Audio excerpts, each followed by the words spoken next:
Baik teman-teman semua, saat ini saya sedang berada di sawah ya. Tiba-tiba ada video yang saya kira cukup menarik. Karena jujur saja teman-teman semua, awalnya itu saya sangat mengidolakan Bapak Fachri Hamzah. Karena seperti yang kita ketahui dulu pada saat Bapak Fachri Hamzah di DPR, Bapak Fachri Hamzah ini ya ibaratnya seperti singa lah ya. Saya sangat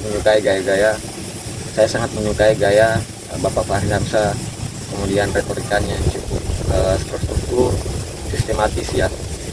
Nah, tapi kemudian di awal-awal sekarang ini Bapak Fachri Hamzah kemudian sering menyerang atau sering belak-belakan menceritakan Bapak Anies Baswedan. Nah, video kali ini Bapak Fachri Hamzah kemudian mengatakan bahwa Anies Baswedan ini munafik, sok suci, karena tidak mau bergabung di partai politik. Di sepanjang karir Bapak Anies Baswedan, justru Bapak Anies Baswedan lah ini yang kemudian selalu ditawarkan untuk masuk bergabung di partai politik.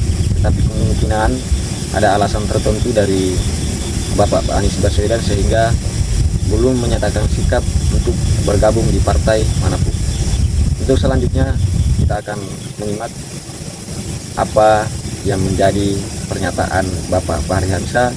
Kemudian kita akan sandingkan respon yang kemungkinan saling berkaitan ya dengan pernyataan Bapak Fachri Hamzah ini. Itu kemunafikan yang mesti dihentikan di negeri ini. Anies Baswedan adalah korban dari insiden ini. Makanya saya sangat berharap kepada dia untuk, dia ini seorang doktor, belajar public policy, dia ngerti ilmu politik. Coba agak merenung agak dalam lah. Apa yang terjadi pada dirimu kemarin itu? Pikirkan agak dalam. Karena harusnya kalau dia tanya kita, waktu itu saya mau ngajak dia koreksi sistemnya dulu. Dan mengajak dia untuk lebih tegas. Tidak bisa lagi pemimpin politik di depan bukan orang partai, Bung Akbar. Nggak bisa. Semua karir itu ada sekolahnya, ada ada merit sistemnya, ada tangganya. Nggak bisa lagi begitu. Partai politik harus diperkuat. Jangan kita merasa aku ini hebat sendiri loh, aku ini terkenal loh, aku ini ramai di TikTok di segala macam loh. Kalau aku masuk partai politik rusak aku loh. Loh apa? Terus habis itu pengen menyalon pakai partai politik. Pikiran itu tidak bertanggung jawab. Kalau kita mau demokrasi kita matang, perkuat partai politik. Dan Anda harus ada di dalamnya. Ada di dalamnya, dan insentif bagi partai politik agar orang pinter, orang terkenal, orang banyak uang, semua beragam tuh bisa masuk partai. Betul. Jangan ada orang merasa suci di luar karena dia tidak berpartai, tapi nanti begitu ada kekuasaan mendekat ke partai itu. Itu kemunafikan yang mesti dihentikan di negeri ini. Mas Anies bisa kasih pandangan nggak tentang pengetahuan, pengalamannya Mas Anies di birokrasi serta pemerintahan? Karena orang mesti percaya Mas Anies mampu menangani sistem politik, menangani rakyat Indonesia yang beragam. Apalagi memahami ada yang bisa bilang saya pernah masih jadi bagian dari pemerintahan, dari sistem ini, saya tahu cara kerjanya. Anda nggak pernah. Jawaban Mas Anies gimana? Birokrasi itu dirancang untuk mengikuti prosedur. Kenapa dia harus mengikuti prosedur? Supaya tidak diskriminatif. Kalau tidak ada prosedur bisa diskriminatif. Orang yang dia kenal dapat perlakuan lebih baik daripada yang tidak dikenal. Karena itu ngikutin prosedur. Efeknya yang disebut birokratis itu adalah pokoknya ikut aturan terus. Kita menginginkan orang yang penuh pengalaman dengan segala macam kekakuan itu. Tidak, kita justru menginginkan orang yang mengubah prosedurnya, mengubah cara pandangnya, sehingga birokrasinya tetap taat prosedur dengan pendekatan lain, dengan pendekatan yang berbeda. Karena yang dibutuhkan malah suntikan orang baru yang akan mengajak birokrasi melihat dari perspektif yang berbeda. Birokrasi di Indonesia adalah institusi yang kita warisi sejak zaman Belanda. Dan birokrasi itu orientasinya bukan melayani rakyat, tapi melayani penguasa. Ini adalah sistem birokrasi yang kita warisi. Kita harus ubah. Kalau mau melayani rakyat, mindsetnya adalah mindset bagaimana publik terpuaskan dengan pelayanan.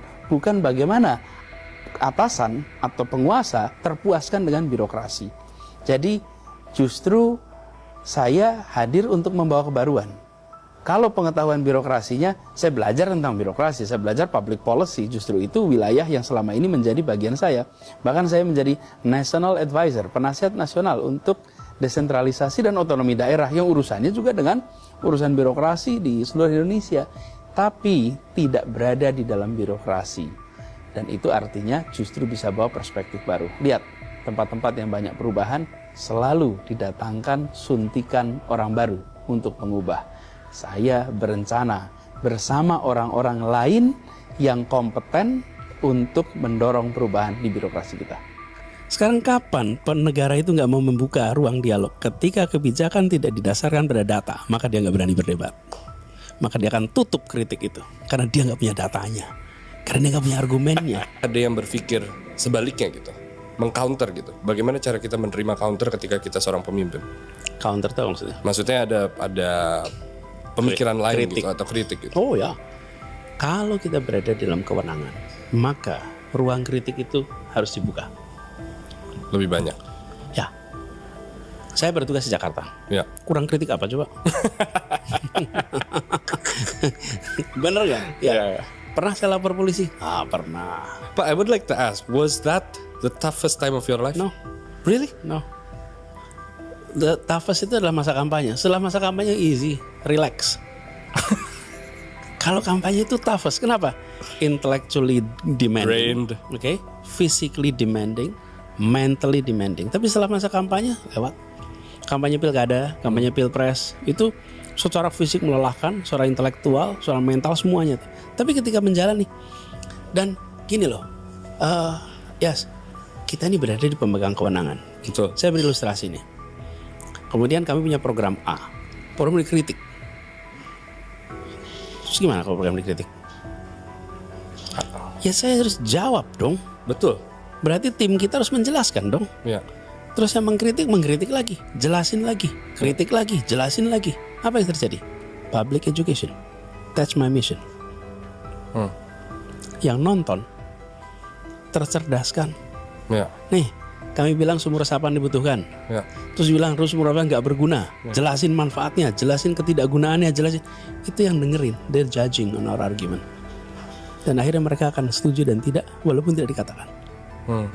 Tapi apa yang terjadi? Setiap kali ada kritik atas kebijakan dan diberikan ruang jawaban, itu sebetulnya public education.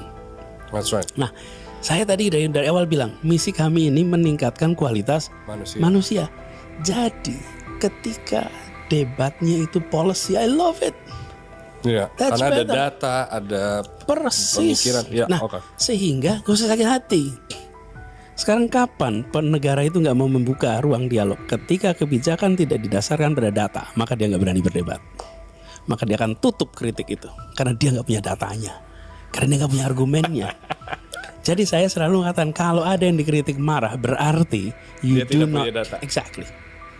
Nih, Kalau saya terusin dikit boleh nggak? silakan.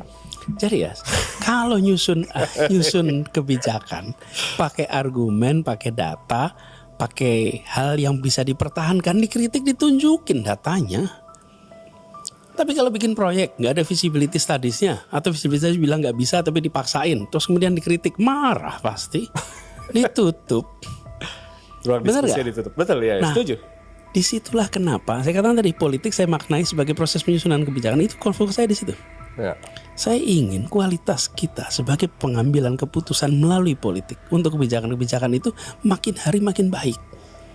Dan salah satu ruangnya adalah dengan ruang dialog di publik ini. Ya, paham. Jadi makanya ketika ditanya Jakarta ramai, ya memang nature-nya Jakarta ramai. Dan saya melihat kritik-kritik itu, selama itu kritik tentang kebijakan bisa dijawab dengan kebijakan, we're good kok. Apa itu alasan kenapa cuman Anies Baswedan yang punya desak Anies pada saat itu? Nggak tahu tuh.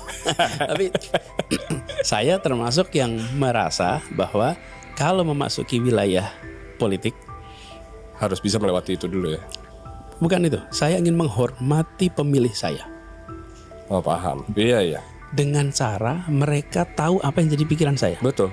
Yes. Saya ingin mendapatkan dukungan dari IAS. Dengan cara saya jelaskan pandangan saya, sikap saya, langkah saya. Nanti IAS akan menilai saya setuju 50%, 60%, 70%, atau 80%. 100% sih nggak mungkin. Nggak mungkin lah ada orang setuju 100% gitu. Oke? Tapi kalau saya tidak jelaskan, IAS itu nggak tahu milih saya itu berapa saya setujunya, nggak setujunya. Nah, saya mau menghargai pemilih saya dengan saya mengatakan ini loh yang saya kerjakan. Walaupun Anda memilih orang lain, tapi paling tidak Anda ketika memilih itu tahu kenapa orang lain Anda pilih. Betul. Nah, itulah kenapa Desak Anies ketika itu dibuat. Silakan aja tanya apa saja. Untuk menjelaskan. Saya belum tentu bisa memuaskan Anda, tapi tujuan saya bukan memuaskan. Tujuan saya adalah buat Anda bisa menilai saya. Saya tahu setujunya 40%. Ya. Saya setuju 60%. Kalau saya setujunya 10%, saya nggak milih Anda dah. Ya nggak apa-apa, tapi kan dia punya dasar untuk milih.